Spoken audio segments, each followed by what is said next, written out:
So, Block H fans, prepare to weep. You thought you were excited last week. Well, just look who's here this time.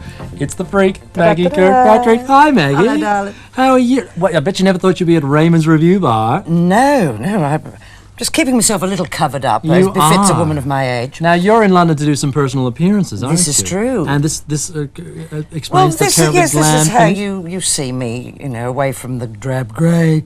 But everybody thinks of you as being drab and grey and Joan and all that stuff, but you're actually an incredibly glamorous, I'm successful gorgeous. actress of stage and screen. True. You've had a long theatre history in theatre Yeah. and film in Australia, of course, and television, of course. That's right. But everybody knows you as the freak. the glove story. Now, what's it like being identified with a character that amazingly powerful and kind of negative? Is it difficult to have people think of you in that way? Oh, look, it's pretty difficult to handle being so hated. Yeah. Well, do you think she's really politicians hated, know how to handle this. Maybe I should get some lessons from Major and Lamont or Do you think somebody. she's really hated, though? Do you think people No, really... I don't. mean, she's like a cardboard cutout, isn't I she? don't think she's hated at all, because I get fan mail from people who say, "Oh, dear Maggie, etc., we hate Joan, but we think you're wonderful. You must be a good actress." Yeah. But I also think a lot of people are too scared to tackle me about it, because they perhaps think maybe she is as tough as that person. But I'm not, don't you? Look, you have to take it as a tribute.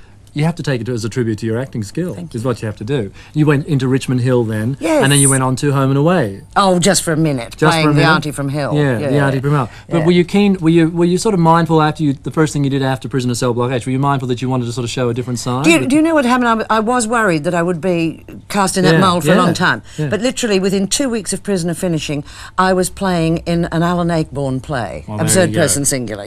And then I was playing a retired Romanian opera singer, and I mean it just went on and on and on from there. Not this year, of course, but.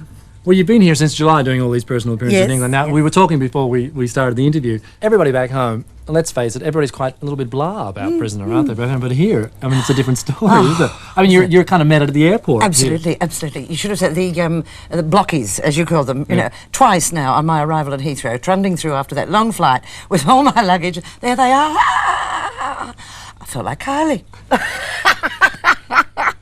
What does your average personal appearance involve? I mean, A bit of a chat. Yeah. A bit of a slanging match, insulting, they do all that. And a song which Tony Sheldon wrote for me. Oh, brilliant. Yeah, which sends Tony me up. Sheldon, a bit of an Aussie showbiz legend. Now, you're going back to Australia, of course, because you still live down there. That's right. But you're thinking about maybe coming back again? Well, a few little irons in a few little fires, maybe a stage show and perhaps a little movie. Ooh. But nothing to do... Oh, one is something to do with Joan, just a bit. Oh, look out. Well, if you do want to... I'm a confirmed bachelor, so I am available for marriage if, there's any immigration trouble. Any problems. I think Bob there, Downe and yes. the Freak, it's a marriage... It's got a nice ring to it, It's a hasn't marriage it? made in kind of hell. Hell, really? Yes, I would say so. Better there than Buckhouse. Oh, absolutely. Goodness gracious me. Queen Joan. I love it. Well, Maggie, thank you so much for coming in. Now, how long have you been away from home? Oh, far too long. About July or something? Yes. Well, wouldn't you love to know it? Do you ever wonder what's going on back home in the news? Oh, God, the Guardian never print anything Well, about exactly, Australia. especially this week. I can show you. What? Look, let's have a look at the news from home.